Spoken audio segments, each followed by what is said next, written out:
হাজবেন্ডর লাগে চিকিৎসাধীন অবস্থায় মানে বেডও রাখিয়া বয়ফ্রেন্ডও রাখতো, ওই যে বয়ফ্রেন্ড ধরেন এই যে মেয়ে সাদা ড্রেস পরনো এবং এই যে টি শার্ট পরনো যে ছেলে, এই বয়ফ্রেন্ড এর হাজবেন্ডে চিকিৎসাধীন অবস্থায় মানে বেডও রাখিয়া বয়ফ্রেন্ডও রাত ধরিয়ে ফেলাইয়া যায় আর কি। এটা দ্বিতীয়বার যার এই মেয়েটা, এই থেকে 1.5 বছরের একটা ছেলে, 1.5 বছরের একটা ছেলেরে রাখিয়া বয়ফ্রেন্ডও রাত ধরিয়া ফেলাইয়া মানে গেছে গিয়া এই মেয়েটা।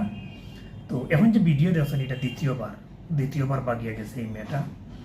আর এই হয়েছে কি হাজব্যান্ড, এই দেখি হাজব্যান্ড এই মেয়েটার স্বামী, এই মেয়েটার স্বামী হয়েছে কি আপনার এই যে মেয়েটা দ্বিতীয়বার বাগিয়ে গেছে। প্রথমবার যখন যায় 1 সপ্তাহ আগে বাগিয়ে যাওয়ার সাইড থেকে 5 দিন পরে এই মেয়েটার লাগিয়া গ্রামীণ সালিশের মাধ্যমে আনিয়া দেওয়া হয়েছে এবং এই ছেলেটাও মানছে বা ছেলের ফ্যামিলিও মানছে একটা বাচ্চার দিকে তাকাইয়া।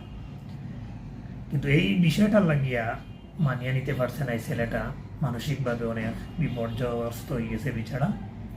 ওই একটা পর্যায়ে স্ট্রোক করিয়া হসপিটাল ভর্তি আসলো।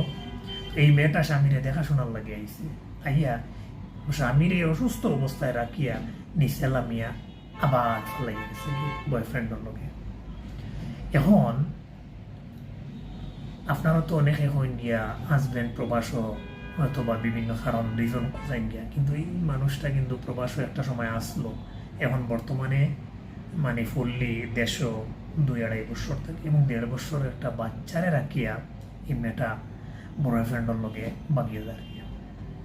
তো এটা এই পরকীয়া বিষয়টা বর্তমানে আমরা এলাকাত কিংবা সমগ্র বাংলাদেশ খুবই ভয়াবহ আকার ধারণ করছে, খুব বেশি চতুর্দিকে পরকীয়া 3 বাচ্চা 2 বাচ্চা রাখিয়া এই মেয়েগুলা অন্য পুরুষের লগে